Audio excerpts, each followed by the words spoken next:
Hi and welcome back. This is my second garden tool review video. Previously I have reviewed the 6 horsepower SGR 450 stump grinder from Baumr-AG. You can get that on eBay and edisons.com.au. And this time I'm going to be reviewing the 7-in-1 Baumr-AG pole tool. This comes with a range of brush cutters, a chainsaw attachment, whipper snippers and a hedge trimmer. And also a bunch of extensions. So what we're going to do is an unboxing, and we're going to get in and we're going to cut up some trees and really see how this thing goes and put it to the test. Right, so now we're going to open up the box and see what we've got inside this kit.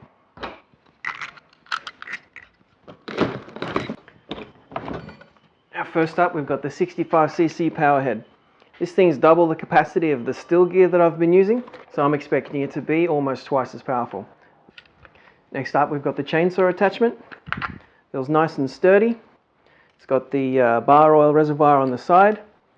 Next we have the whipper snipper attachment. This also looks fairly sturdy. Next up we have the hedge trimmer attachment.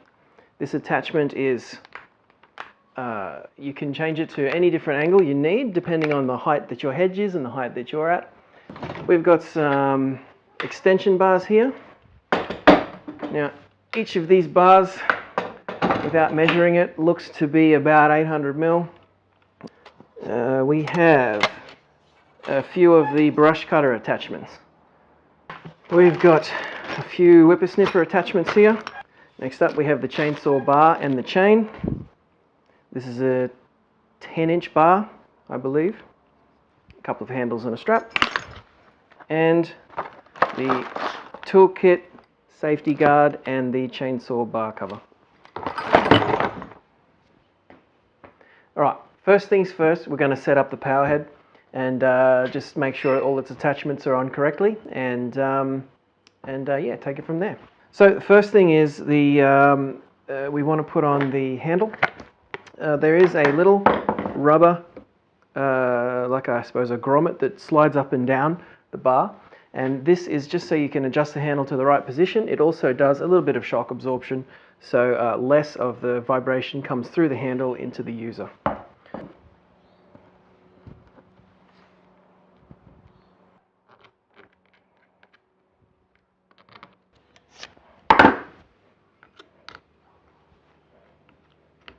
So it's worth keeping this thing a little bit loose for now because we need to be able to adjust it up and down the shaft just to suit us later on.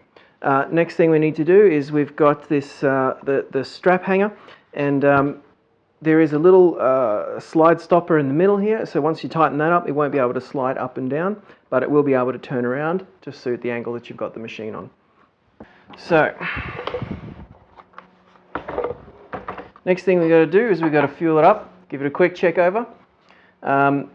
When you buy this kit you get a pretty handy little mixing container here, so it'll help you mix your fuel and oil 25:1.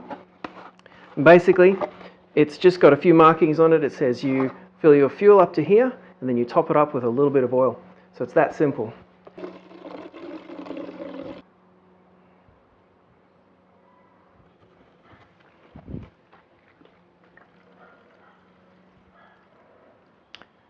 Now we're just going to have a quick look over the machine, make sure it's alright, and then we're going to get on to setting up the whipper snipper attachment.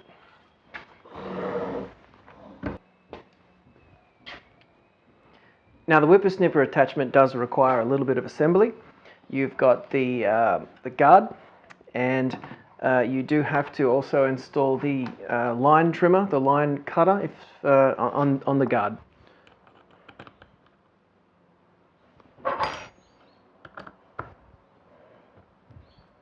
Now moving on to the actual head itself, we want to install an attachment. We have to realize that because this is a free spinning unit, we still need to be able to stop it from spinning before we can get that nut off. So what I'll be doing is I'll be using the hex wrench that comes with this kit. I'll be putting it through the side into a hole that's actually in the side of the head itself, and then I'll be able to get that nut off. And just remember, this is a reverse thread, so you'll be turning it the opposite way to what you're used to.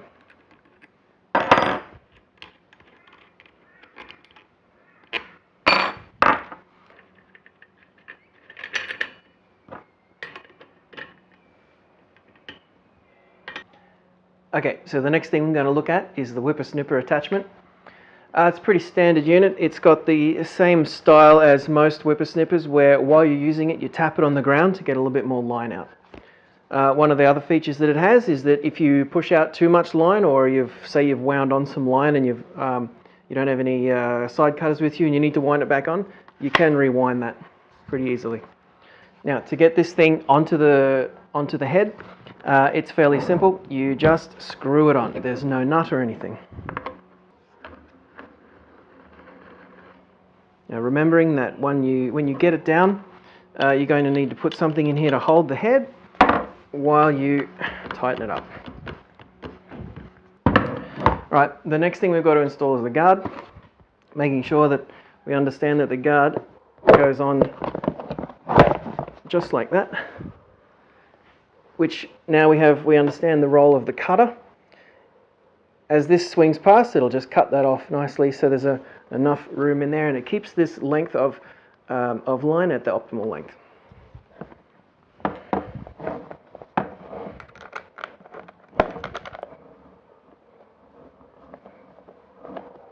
Alright, so the next item up for assembly we've got is our chainsaw attachment. I'm going to go ahead and take this cover off. What I'm going to do is I'm going to wind out the chainsaw bar adjuster so that it's right at the very end, so we have a little bit more play in our chain just so we can assemble it. I've found the best way to assemble this guy is to put it around the wheel first, slide the bar in over the top. It doesn't have to fit into position just yet, just so you can get the chain in the groove. Then we start sliding it out. Beautiful. So we've got the chain around the front, chain around the drive wheel. I'm going to put the cover on.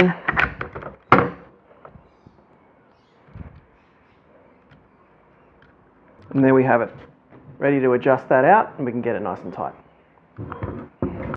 Right, now with the bar oil, there's a little denotation here on the side that lets you know your minimum and maximum. Don't try and overfill it, there's no need. Just keep filling it whenever you need to.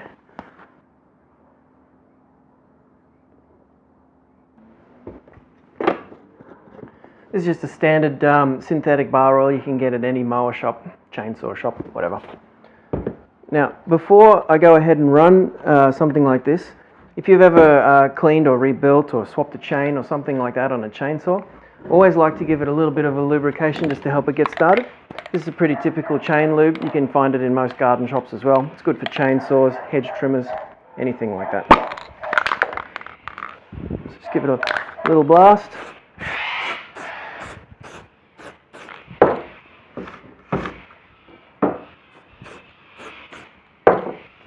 I'm going to wipe that down.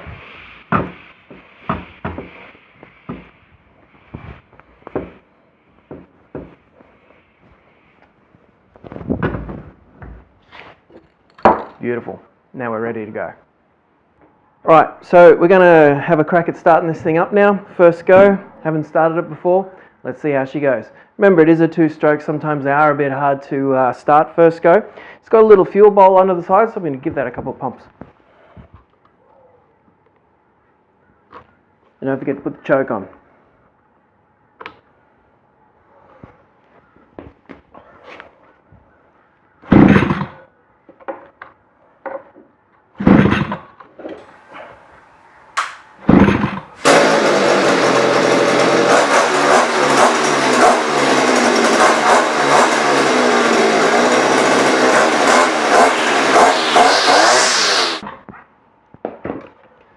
Now that feels really powerful. It's got a real beefy sounding motor. It feels a lot more powerful than the Stihl.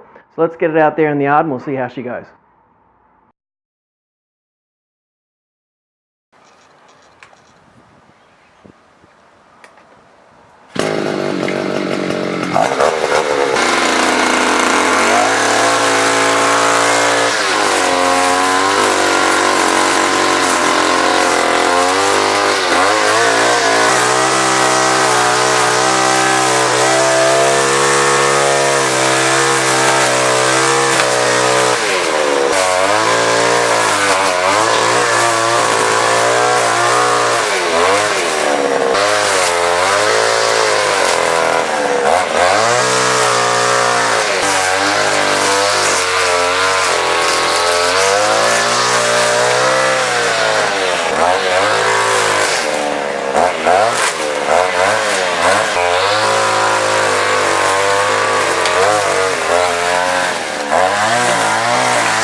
This tree's quite solid. It's probably about, I'd say, 4 or 5 inches in diameter, this branch I'm going to hit. Later on we're getting around 5-6 inches. It's a pretty solid tree. We'll see how the Baumr-AG pole saw gets through it. As you can see, I've already done a cut and went through real easy, so I'm about to show you just how easily it cuts through a piece of timber like this.